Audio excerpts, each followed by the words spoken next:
খোঁজাখুঁজির পরে কিন্নর কৈলাসের গল্প আমাকে নিয়ে লেখা দীপকবাবু পেয়ে গেছে, ওটাই এখন শোনাবে দীপকবাবু। এক চিঠিতেই আমার সঙ্গে দেখা করছিল সোমবার। আচ্ছা, হেলথ সার্টিফিকেট করে নিয়ে যেতে হবে। রাজমিদ্যার আগস্টেই গিয়েছিল, মঞ্জুশ্রী হাসপাতাল থেকেই ওই সার্টিফিকেটটি করা যায়, তবে ডাক্তাররা দিতে চায় না। হাওড়া থেকে ওরা গিয়েছিল চণ্ডীগড়, কালকা মেলে গিয়েও ওরা সিমলার আগেই নেমে গিয়েছিল।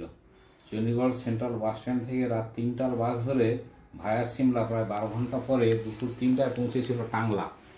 আরও 15 কিলোমিটার দূরে কল্পা, ওই পর্যন্ত যাওয়ার বাসও নাকি আছে, তবে ওরা সেটা ধরতে পারেনি। টাংলা পর্যন্ত বাস ভাড়া নিয়েছে কিছু কম 800 টাকা। টাংলা পৌঁছে হোটেলে লজে না গিয়ে ওরা হোমস্টে ভাড়া করেছিল। সেখানে রাতের মিল এবং সকালের ব্রেকফাস্ট আলু পরোটা খেয়েছিল। ভাড়া নিয়েছে মাথাপিছু 700 টাকা।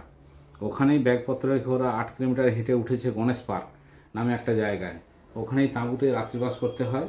হেলথ সার্টিফিকেট দেখিয়ে কিন্নর কৈলাসে তারা পারমিশনের ব্যবস্থা হোমস্টের মালিকই করে দিয়েছেন। লেগেছে মাথাপিছু 200 টাকা। গণেশ পার্কের তাঁবু ভাড়া নিয়েছে মাথাপিছু 1300 টাকা। ওখান থেকে পরদিন রাত 3টায় ট্রেকিং শুরু। খুব চড়াই পথ, বেশ কষ্টকর। শেষ 4 কিলোমিটার কোনো রাস্তাই নেই, কেবল বোল্ডার ডিঙিয়ে দাগ দেখে দেখে চলা। অনেকেই পৌঁছতে পারে না। কিন্নর কৈলাসে আছে এক পাথরের শিবলিঙ্গ। প্রচলিত শিবলিঙ্গের সঙ্গে মিলবে না, তবু ওই প্রস্তরখণ্ডকেই শিবলিঙ্গ বলে মানা হয়।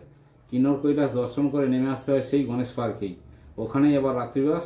পরদিন ওখান থেকে ওরা গিয়েছিল ছিতকুল। সেখান থেকে বাসে কাংড়া ভ্যালি ইত্যাদি, জ্বালামুখী, নয়নাদেবী এইসব দেখে ওরা জলন্ধর গিয়ে অমৃতসর মেল ধরে হাওড়া ফিরেছে। 11 জনের টিম গিয়েছিল। একদম ঠিক।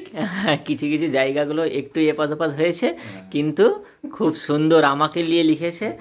কেমন লেগেছে আমাকে নিয়ে এই গল্পটা অবশ্যই কমেন্ট করে জানাবেন।